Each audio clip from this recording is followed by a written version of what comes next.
Ladies and gentlemen, Herschel Walker absolutely destroyed Raphael Warnock in the debate in Georgia. Okay, Herschel Walker will become the next senator in Georgia and save that state and this country from inflation, record highs in inflation, household median income, according to the Dallas Fed, down 8.5%.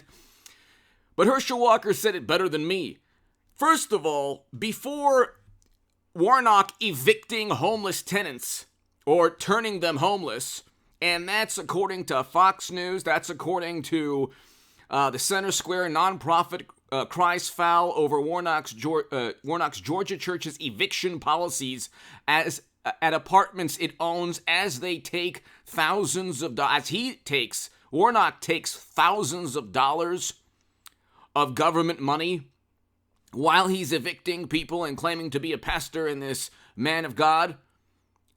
And Atlanta Journal-Constitution, of course, their headline is "Complaint Seeks IRS Audit of Warnock Church Foundation."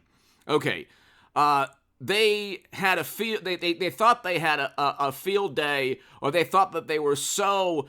They thought they got Herschel Walker on allegations that he paid for a certain something.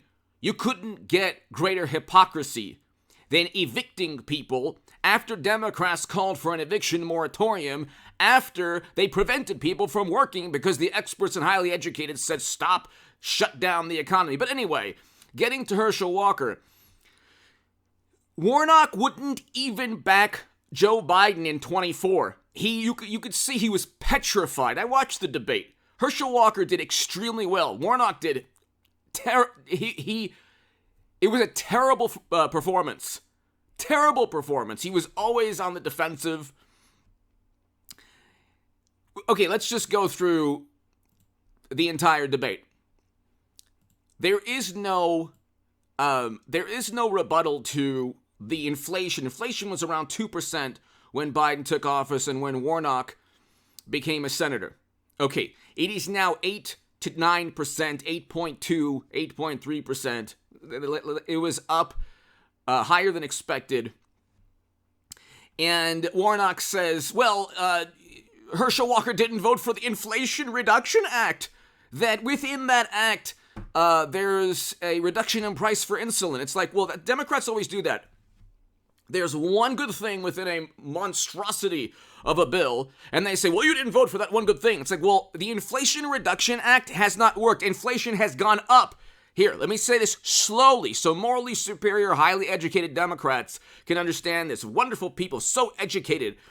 Inflation went up after you passed the Inflation Reduction Act, and after inflation went from around 2% to 8 to 9% under your watch.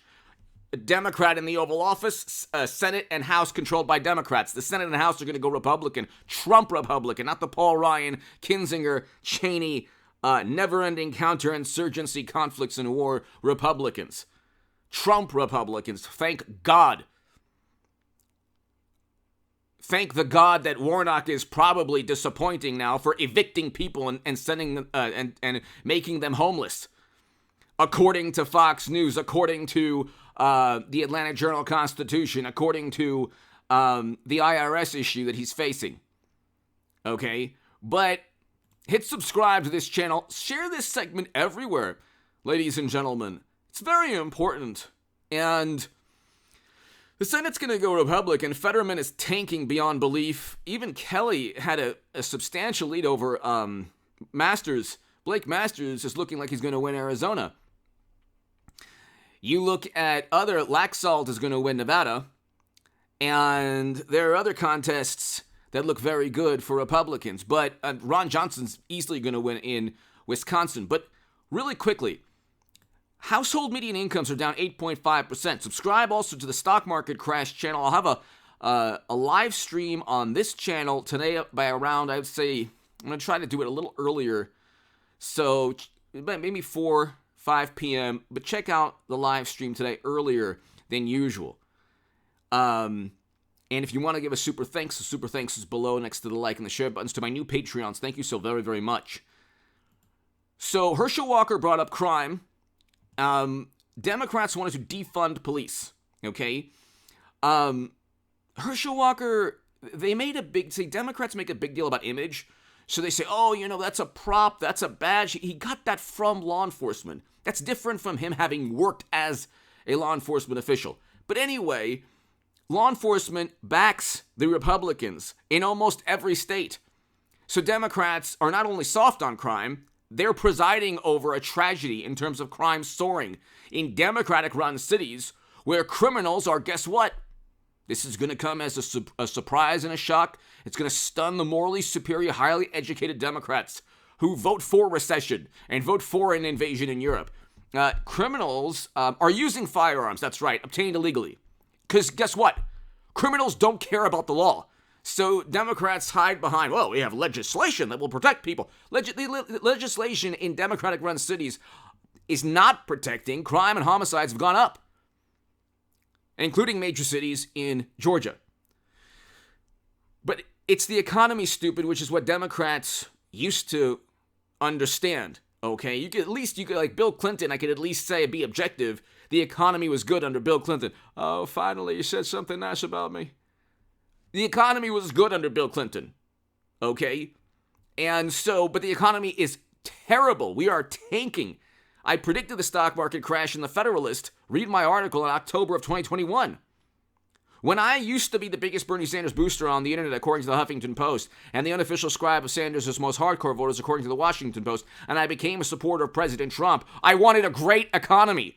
We had record low in poverty under Trump and a record high in household median income. We now have poverty at 15% or so around the country. And then they say, well, you have $10,000 in student loans, but not everyone gets that. The whole point of the left is the Green Party, Bernie Sanders, Elizabeth Warren, AOC policies, that everyone gets their student loans taken care of, not up to if you make up to $100,000, and more than just 10 or 20,000. But the thing is, see, Democrats get crumbs, and they say, well, at least it's better than the Republican. You're paying thousands upon thousands of dollars extra in mortgage costs. Interest rates are going up. Food prices, gas, energy. It's all going up in Biden's America. So Herschel Walker brought that up. The people in Georgia and Pennsylvania and Nevada and everywhere around the country are paying more just to exist and live in this country. And that's directly because of the Democratic Party and Biden and mashed potato brain Joe's obsession with saving the planet as they flood 200 million barrels of strategic petroleum reserves, the hypocrites. And just to let you know, ladies and gentlemen, share this segment everywhere. I have never seen more overt bigotry in my life from the greatest hypocrites I've ever seen in politics or anywhere else. The hypocrisy, they did this to Larry Elder in California, but it's like beyond belief. From SNL, Saturday Night Live, to Joy Reid on MSNBC talking about Herschel Walker in the most prejudicial, stereotypical, atrocious manner. And it's not just MSNBC. It's like, you look at the mainstream and what they do is they say Trump is a bigot. And then when there is a person of color that disagrees with the Democratic Party, they go all in, all at once, in the most despicable manner. Democrats don't care about diversity of thought. They care about diversity as long as the diversity agrees 100% with them. The racket is so obvious. It's so obvious. It's a racket. The most important voting group for the Democratic Party is Black and African American voters. Now, this is how important the Black and African American voters are for the Democratic Party. Right now, Democrats get around 90% of the Black and African American vote, about 90%. Okay, this is why the true bigots and prejudiced people, we can use another word, but just for the algorithm, we'll use the people who are the most despicable are within the Democratic Party. If African Americans, black voters vote 80%, not 90%, even 85%, Democrats will never again win another contest ever. Every other demographic group, Asian voters, Jewish Americans, Latinos are leaving the Democratic Party. Okay? Every other demographic group is leaving, and Democrats must have around 90% or so support from their most important demographic. If they don't, and this is why Trump is evil and a corrupt person and a horrible person and immoral and bad for democracy and everything, and any person of color who sides with Trump is also committing an atrocity. This is where the hyperbole comes from. This is where the overt bigotry comes from. They don't care about equity.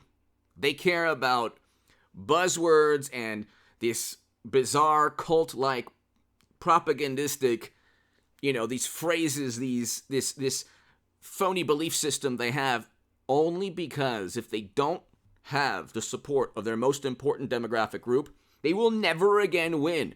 Every other demographic group within the Democratic Party is leaving.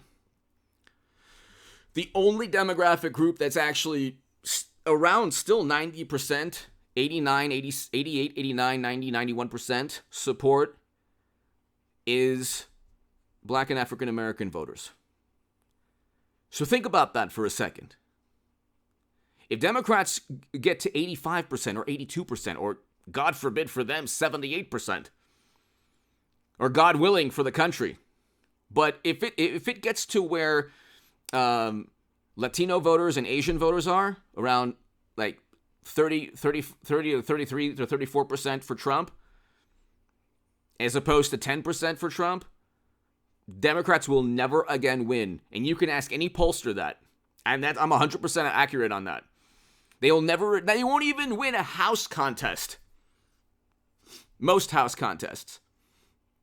Senate, forget about it. President, forget it. They'll never win another presidential contest. So you have to understand the mentality. This is an existential issue.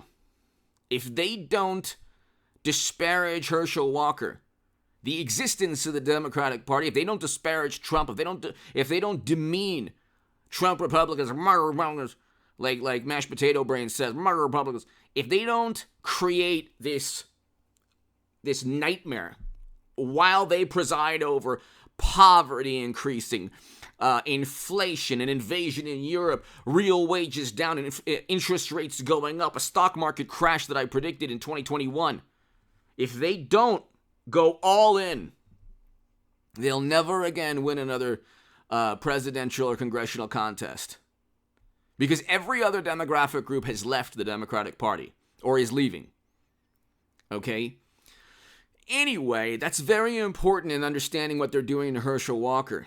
It's an the reason that they're going after Herschel Walker is the same reason they went after Larry Elder. It's the same reason they go after Candace Owens. The same reason they go after Kanye West. The same reason they go after any person of color that disagrees with them. Myra Flores in Texas. They'll go after anyone, and then they'll talk about equity and how much they love diverse backgrounds, but only if those backgrounds back their viewpoint. It's an existential issue in terms of politics and in terms of demographics. And so Herschel Walker, Warnock wouldn't even back Biden in 24. He was petrified, like all Democrats are. They know.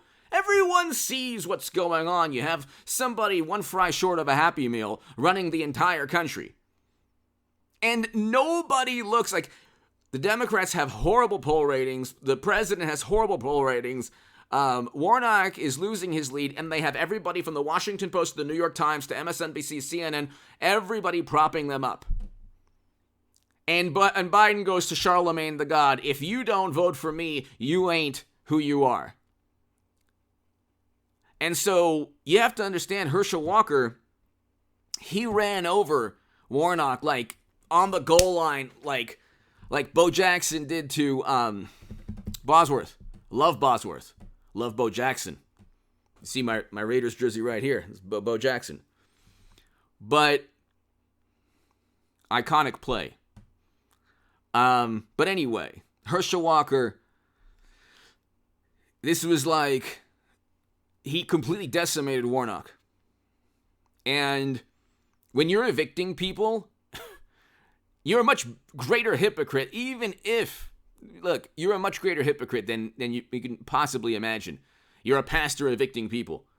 According to, might not be true, but that's according to numerous complaints. Atlanta Journal-Constitution wrote about it.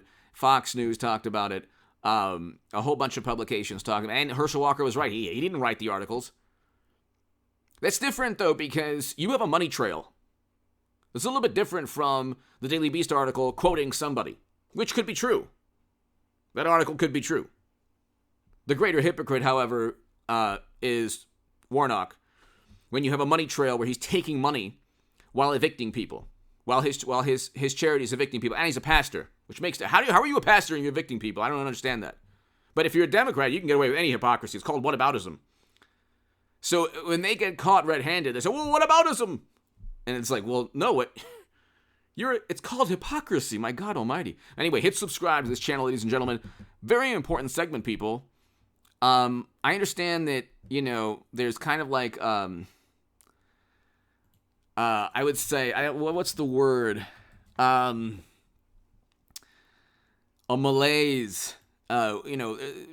Trump Republicans in general, a lot of times, at least a lot of my viewers, I should say, are looking at things saying, well, when is there ever going to be any justice? And when's the pendulum going to turn? It's like, no. Everything's changing right before our eyes. This is a very important segment because it shows Herschel Walker winning in Arizona, in Georgia. And like I said, you have all of these states where they claim it's lean Democrat or toss-up, but it's really Trump Republicans. And then they're going to say, well, democracy didn't work when they lost.